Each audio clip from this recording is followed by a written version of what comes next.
इतिहास में कुछ लड़ाई ऐसी भी लड़ी गई जिन्होंने पूरी दुनिया को झकझोर के रख दिया।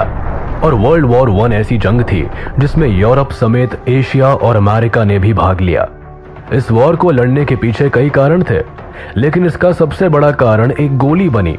वो गोली जिसने ऑस्ट्रो हंगेरियन के होने वाले राजा को हमेशा हमेशा के लिए गहरी नींद में सुला दिया। इस एक गोली ने अपना ऐसा असर दिखाया कि पूरी यूरोप का नक्शा ही बदल गया। लेकिन सोचने वाली बात यह है कि आखिर कैसे एक गोली के चलते पूरी दुनिया इस लड़ाई में शामिल हो गई। At the outbreak of the First World War, the government is worried about sensitive information being leaked to the enemy. Over 13 lakh Indian soldiers served overseas for the British during the First World War. But when the Germans started sinking American ships and American merchant seamen's lives were being lost, then that really forced America's hand.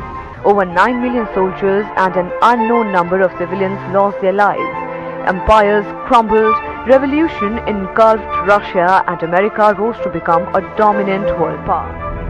World war 1 को हम European war और great war जैसे नामों से भी जानते हैं। इस वॉर में मास डिस्ट्रक्शन को देखते हुए इसे ये सारे नाम दिए गए। वर्ल्ड वॉर 1 से पहले भी दुनिया में कई लड़ाइयाँ हुई थी, लेकिन इससे पहले कभी इतने बड़े लेवल पर करोड़ों लोगों की जान नहीं गई थी। ऐसा पहली बार हुआ था जब करोड़ों लोग बेघर हो गए और बड़े से बड़े देश टूट गए थे। लोगों का मानना तो यह भी था कि इस जंग के बाद दुनिया में कभी कोई इतनी बड़ी जंग नहीं होगी और इस जंग से यूरोप में जो भी टेंशन है वो भी खत्म हो जाएगी, जिस कारण इसे the war to end all wars का नाम भी मिला। लेकिन ऐसा हुआ नहीं। वर्ल्ड वॉर 1 ने दुनिया में एक और जंग का बीज बो दिया था। दरअसल वर्ल्ड वॉर 1 में ही एक घायल सैनिक को गोली नहीं मारी गई थी, केवल ये सोचकर कि ये पहले ही इतना घायल है, कर भी क्या लेगा।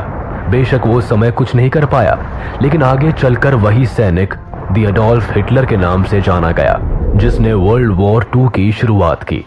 लेकिन सोचने वाली बात यह है कि कैसे इस वॉर में दुनिया 2 भागों में बंटकर एक भयानक जंग करने निकल पड़ी।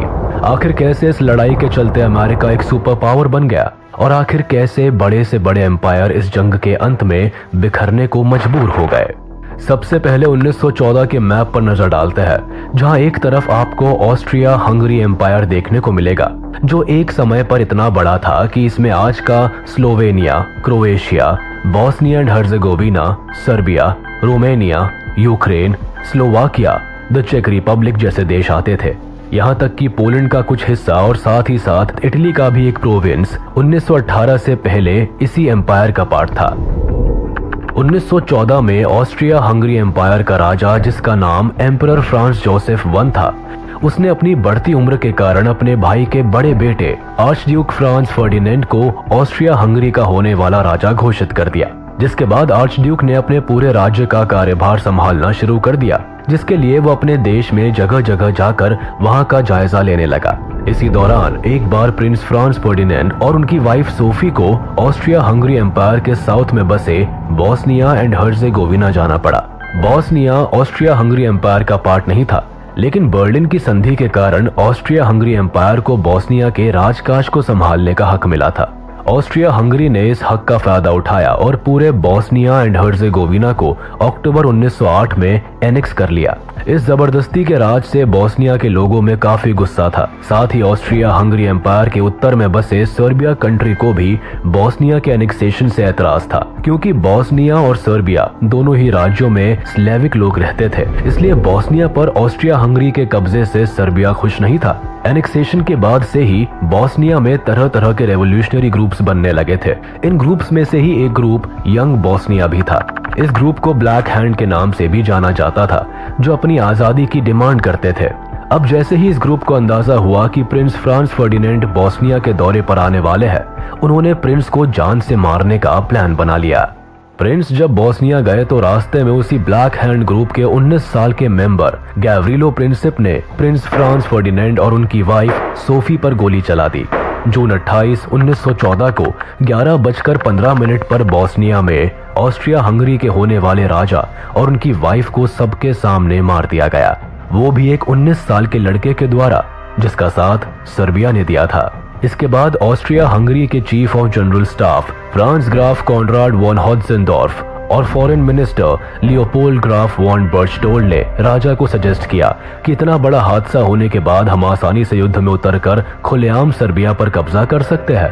हंगरी के राजा ने भी अपनी आर्मी चीफ की बात को एक्सेप्ट किया और सर्बिया को एक अनएक्सेप्टेबल अल्टीमेटम भेज दिया। इस अनएक्सेप्टेबल अल्टीमेटम में कई ऐसी शर्तें रखी गई थी जो एक स्वतंत्र देश के लिए मानना नामुमकिन था।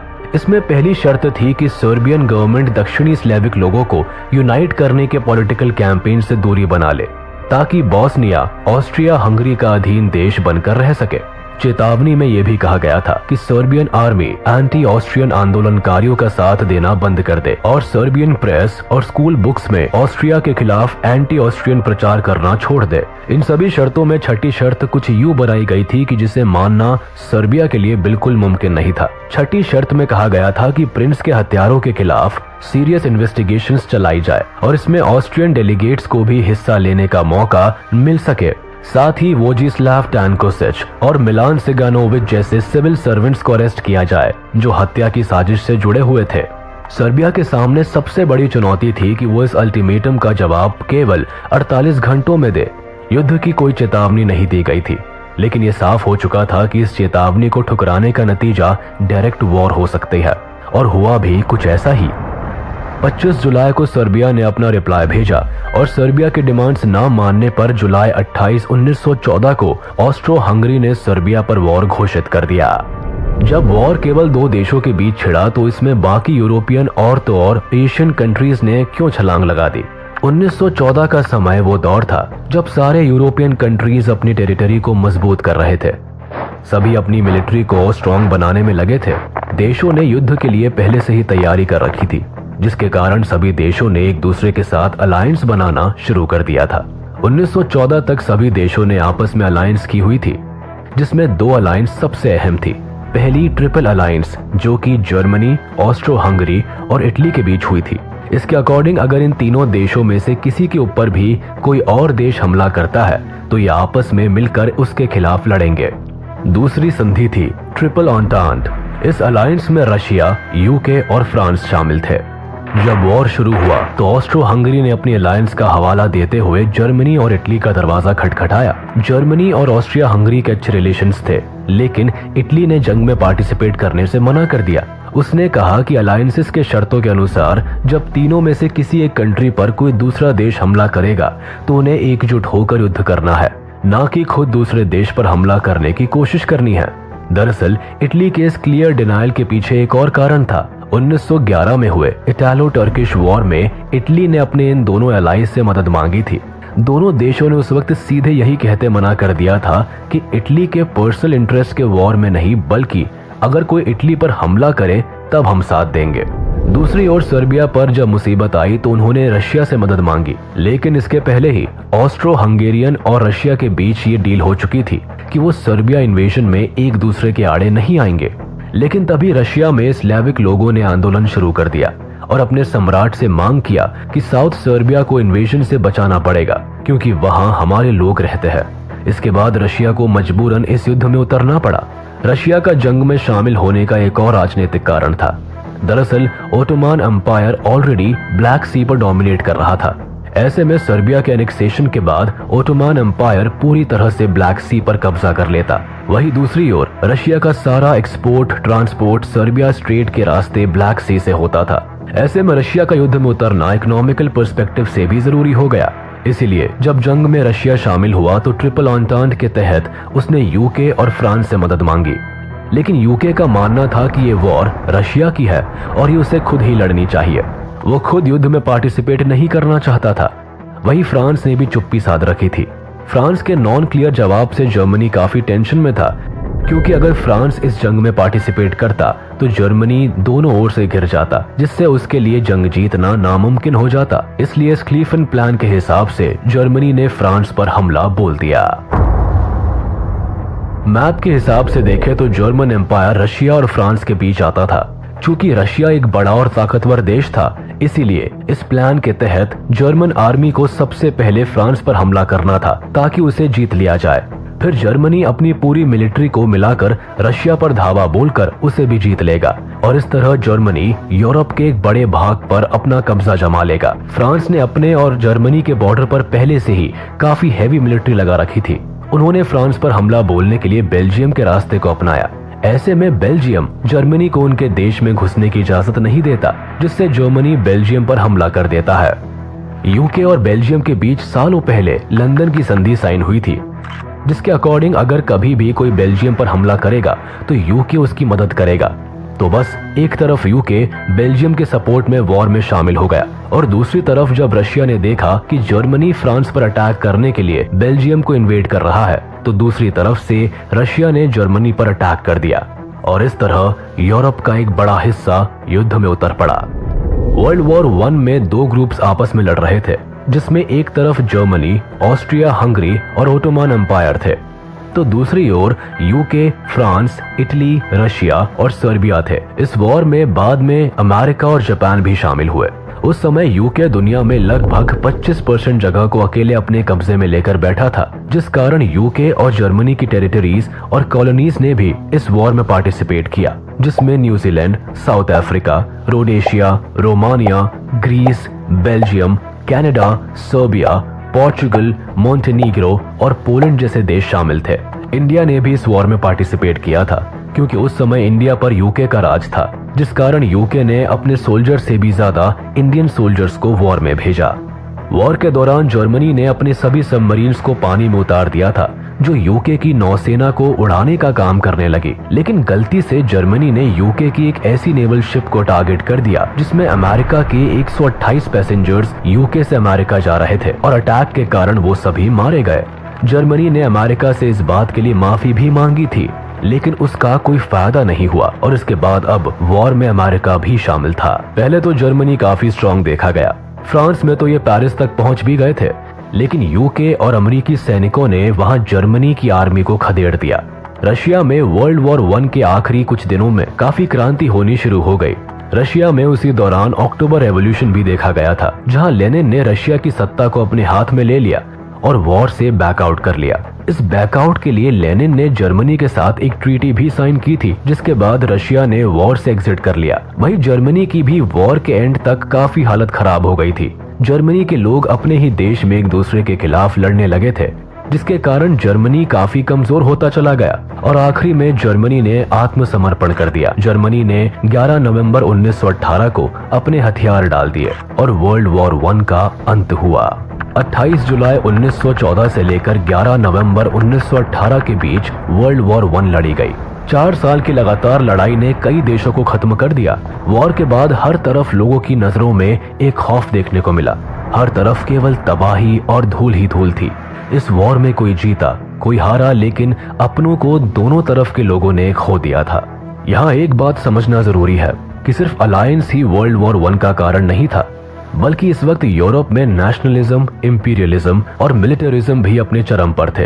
राष्ट्रवाद होना तो कोई गलत बात नहीं थी, लेकिन यहाँ का नेशनलिज्म कुछ ऐसा था जहाँ राजा से लेकर प्रजा तक के मन में सिर्फ एक ही बात थी कि सिर्फ उनका देश महान है और अच्छा है, बाकी के सारे देश इंफीरियर है, निचले दर्जे के है। जहाँ इन देशों का मानना था कि पूरी दुनिया उन्हीं के महानता के नीचे रहे, सिर्फ उन्हें ही राज करने का हक है। अब राज करना ऐसे तो संभव था नहीं। अब एक एम्पायर की मिलिट्री से भी इन देशों को शांति नहीं मिली, तो इन्होंने दूसरे देशों के साथ मिलकर अलायंस बनाई, जो कि वर्ल्ड वॉर होने का सबसे बड़ा कारण बना। ना तो ये अलायंसेस होती और ना ही ये देश एक दूसरे पर वार करते। अलायंसेस की बात तो हम कर ही चुके हैं, अब बात करते हैं नेशनलिज्म की।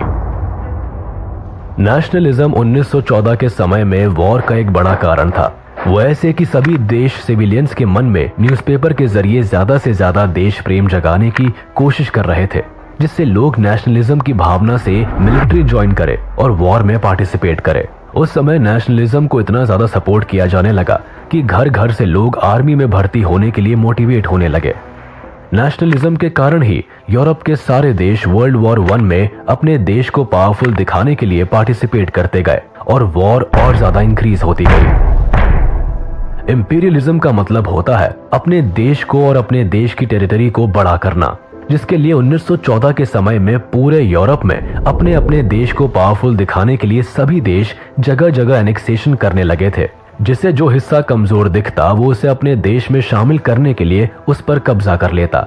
इस कब्जे के पीछे केवल अपने देश की टेरिटरी इंक्रीज करना नहीं, बल्कि कब्जा किए हुए देश की वेल्थ को लूटना भी आता था, जैसे ब्रिटेन ने किया था। ब्रिटेन ने भारत को सोने की चिड़िया के रूप में देखा और उस पर कब्जा कर लिया, जिससे भारत के पैसे और रिसोर्सेज से ब्रिटेन अपनी झोली भर सके। तो बस वर्ल्ड वॉर से पहले पूरे यूरोप की नजरें अफ्रीका और एशिया पर थी। सभी यूरोपियन देश अफ्रीका और एशिया के ज्यादा से ज्यादा हिस्से पर कब्जा करना चाहते थे, जिसमें सबसे ज्यादा आगे ब्रिटेन था। ब्रिटेन के पूरे दुनिया में उस समय सबसे ज्यादा कॉलोनीज थी, जिसके कंपटीशन में बाकी देश भी लगे थे। ये कंपटीशन भी आगे चलकर वॉर का एक बड़ा कारण बना, क्योंकि सभी देश आपस में कम्पीट करने में इतने मग्न हो गए थे कि वो किसी भी हद तक जाने के लिए तैयार थे। सभी देशों का अपने देश की मिलिट्री को स्ट्रांग बनाना और आर्म्स रेस में पार्टिसिपेट करने का दौर 20th सेंचुरी में स्टार्ट हुआ और 1914 तक यूरोप में इस रेस का क्रेज सबसे ज्यादा देखा गया, जिसमें जर्मनी ने सबसे ज्यादा बढ़ चढ़कर हिस्सा लिया। 1914 तक जर्मनी ने अपने मिलिट्री को काफी स्ट्रांग बना लिया था, जिस कारण वर्ल्ड वॉर 1 में जर्मनी स्टार्टिंग में काफी स्ट्रांग दिखाई भी दिया। लेकिन ग्रेट ब्रिटेन ने भी जर्मनी की तरह अपनी मिलिट्री पर ज्यादा पैसा खर्च किया, लोगों को आर्मी में जाने के लिए मोटिवेट किया और अपने वॉर इक्विपमेंट्स में भी सुधार किए, जिससे ब्रिटेन जर्मनी से मुकाबला करने से एक बार भी नहीं कतराया। यही नहीं, 1914 तक जर्मनी और ग्रेट ब्रिटेन केवल यही दो देश थे जिनका आर्मी के साथ साथ नेवी पर भी अच्छा कंट्रोल था, जिस कारण वॉर के दौरान दोनों देशों ने जमीन से लेकर पानी पर भी लड़ाई लड़ी थी। इस सब के अलावा भी सिटीजन्स का इन सभी देशों की सरकारों ने ऐसा ब्रेन वॉश किया था कि वो वॉर और मिलिट्री को ही ताकतवर होने की पहचान मानने लगे। ज्यादा से ज्यादा लोगों को आर्मी में शामिल होने के लिए ट्रेनिंग दी जाने लगी, जिससे सभी देश एक दूसरे को देखकर अपने अपने देश की मिलिट्री को बड़ा करने लगे और वॉर को एकमात्र सॉल्यूशन समझने लगे। वर्ल्ड वॉर 1 के कारण सभी देश फाइनेंशियल तौर पर बुरी तरह से बिखर गए थे। जंग में पार्टिसिपेट करने और उसे आखिरी तक लड़ने के खातिर सभी देशों का सरकारी खजाना खत्म हो गया था। सभी देशों ने अपने देश को बड़ा दिखाने के लिए देश की फिक्र किए बिना जंग में खूब पैसा लगाया, जिसमें सबसे ज्यादा जर्मनी और ग्रेट ब्रिटेन का नाम सामने आया। वॉर के समय सभी देशों पर लोन की भी बड़ी परेशानी थी, जिसके कारण मनी प्रिंटिंग जैसे केस भी सामने आने लगे, जिससे ये गरीबी की दलदल में फंसते चले गए। कुल मिलाकर फर्स्ट वर्ल्ड वॉर के बाद सभी देशों में गजब का इन्फ्लेशन रेट देखा गया, जिससे उस समय की इकोनॉमी पर काफी फर्क पड़ा। वर्ल्ड वॉर 1 के एंड ने पूरी 4 मोनार्कीज को भी हमेशा के लिए खत्म कर दिया था, जिसमें रूस के जार निकोलस सेकंड, जर्मनी के कैसर विल्हेम सेकंड, ऑस्ट्रिया के सम्राट चार्ल्स और ओटोमन साम्राज्य के सुल्तान आते थे। इन सभी सत्ताधारियों से इनका देश छीन लिया गया और कई नए देश बनाए गए, जिसमें ऑस्ट्रिया हंगरी तो अपना एक अलग देश ही बनकर रहा, लेकिन जो देश मिडिल ईस्ट में आते थे वो सभी ग्रेट ब्रिटेन और फ्रांस के बीच बांट दिए गए। बात अगर ओटोमन एम्पायर की करें तो इसे टर्की बना दिया गया। बाकी सभी टेरिटरीज और कॉलोनीज को आपस में जंग जीतने वाले देशों ने बांट लिया। वर्ल्ड वॉर 1 खत्म होने के बाद सोसाइटी पूरी तरह से चेंज हो गई। चाइल्ड बर्थ रेट कम होने लगी, जिसका मेन कारण था युद्ध में नौजवानों का शहीद हो जाना। इसके अलावा लोगों ने अपनी जमीनें खो दी और वो किसी और देश जाकर बसने के लिए मजबूर हो गए। लेकिन इस समय सबसे ज्यादा बड़ा चेंज औरतों के रोल में देखा गया। जैसे वॉर के दौरान औरतों का काफी मेजर रोल रहा, क्योंकि वॉर में सभी पुरुष और यंग लोग जाने लगे थे, तो ऑफिस वर्क और बाकी कामकाज करने के लिए लोगों की कमी होने लगी, जिसके कारण स्त्रियों ने वॉर के दौरान मर्दों की जगह लेकर फैक्ट्रीज और ऑफिसेज में काम करना शुरू कर दिया। यही नहीं, कई देशों ने तो वॉर के बाद औरतों को ज्यादा राइट्स देने शुरू कर दिए, जिससे अनेक जीवन स्तर में काफी बदलाव देखने को मिला। उस समय सबसे ज्यादा चर्चा वोटिंग राइट्स की हुई थी, जो स्त्रियों को जंग खत्म होने के बाद पहली बार दिया गया था। इसके अलावा सोसाइटी के एलीट और अपर क्लास लोगों ने अपना दर्जा खो दिया था। वॉर के बाद middle, young and lower class main and women ने अपने देश को बनाने में सबसे ज्यादा काम किया था। वर्ल्ड वॉर 1 दुनिया का पहला ऐसा युद्ध था जिसमें करीब 20 मिलियन लोग मारे गए और 21 मिलियन लोग घायल हुए थे। मारे गए लोगों में लगभग 9.7 मिलियन सेना के लोग और 10 मिलियन आम नागरिक शामिल थे। वर्ल्ड वॉर 1 के बाद बेरोजगारी और फेमाइन जैसे स्थितियों ने लोगों का जीना मुश्किल कर दिया था। वर्ल्ड वॉर 1 ने न केवल यूरोप में बल्कि पूरी दुनिया में अपनी एक अलग छाप छोड़ी। इस वॉर के एंड में कई ट्रीटीज भी साइन हुई, जिसमें पेरिस संधि, treaty of Saint Germain, treaty of Trianon, treaty of Neuilly, treaty of Sevres और ट्रीटी ऑफ वर्साय थी। हालांकि ये ट्रीटीज इतनी ज्यादा ह्यूमिलेटिंग और एक तरफा थी जिसने वर्ल्ड वॉर 2 के बीज भी बो दिए। 1914 में इंडिया उन दिनों ब्रिटिश कॉलोनी थी। हमारे ऊपर ब्रिटेन का शासन था, लेकिन अंग्रेजों के अत्याचारों के खिलाफ अब यहाँ भी रेवोल्यूशन होने लगे थे। 1915 में महात्मा गांधी के भारत वापसी के बाद स्वतंत्रता के आंदोलन और ज्यादा बढ़ गए थे। इन्हीं दिनों ब्रिटिश के युद्ध में उतरने के फैसले से भारत पर भी असर पड़ा। उन्होंने लगभग 15 लाख भारतीय सैनिकों को युद्ध में उतार दिया। हमारे सैनिकों ने इस युद्ध में एलाइड पावर के तरफ से युद्ध किया। जहां अंग्रेजी सेना यूरोप के थोड़े आसान युद्ध के मैदानों में और बेसिस में लड़ रही थी, वहीं हमारे सैनिकों को ज्यादातर अफ्रीका और मिडिल ईस्ट कंट्रीज में भेजा गया। भारतीय आंदोलनकारियों को लग रहा था कि शायद वर्ल्ड वॉर 1 में कोऑपरेट करने से अंग्रेज हमें इंडिपेंडेंट कंट्री बनाने देंगे, लेकिन ऐसा कुछ नहीं हुआ। वर्ल्ड वॉर के अंत में हमारे लगभग 1,20,000 सैनिक या तो घायल थे, शहीद हो चुके थे या अब वो मिसिंग थे। बस 30,000 के आसपास ही सुरक्षित सैनिक भारत लौटे। उल्टे हमारे यहाँ रॉलेट एक्ट और जलियांवाला बाग हत्याकांड जैसे काम हुए, जिससे फ्रीडम रेवोल्यूशंस और तेज हुए। वर्ल्ड वॉर 1 में लगभग 70,000 सैनिक शहीद हुए और कभी भारत नहीं लौट पाए। शहीदों के सम्मान में ही अंग्रेजी सरकार ने तब दिल्ली में ऑल इंडिया वॉर मेमोरियल बनवाया, जिसे आज हम इंडिया गेट के नाम से जानते हैं। हमें उम्मीद है कि आपको हमारा ये वीडियो पसंद आया होगा। आगे हम और भी ऐसे ही इंफॉर्मेटिव वीडियोस आपके लिए लाते रहेंगे। तब तक के लिए हमारा वीडियो लाइक कर दे और ऐसे ही इंटरेस्टिंग वीडियोस के लिए इसे सब्सक्राइब कर ले।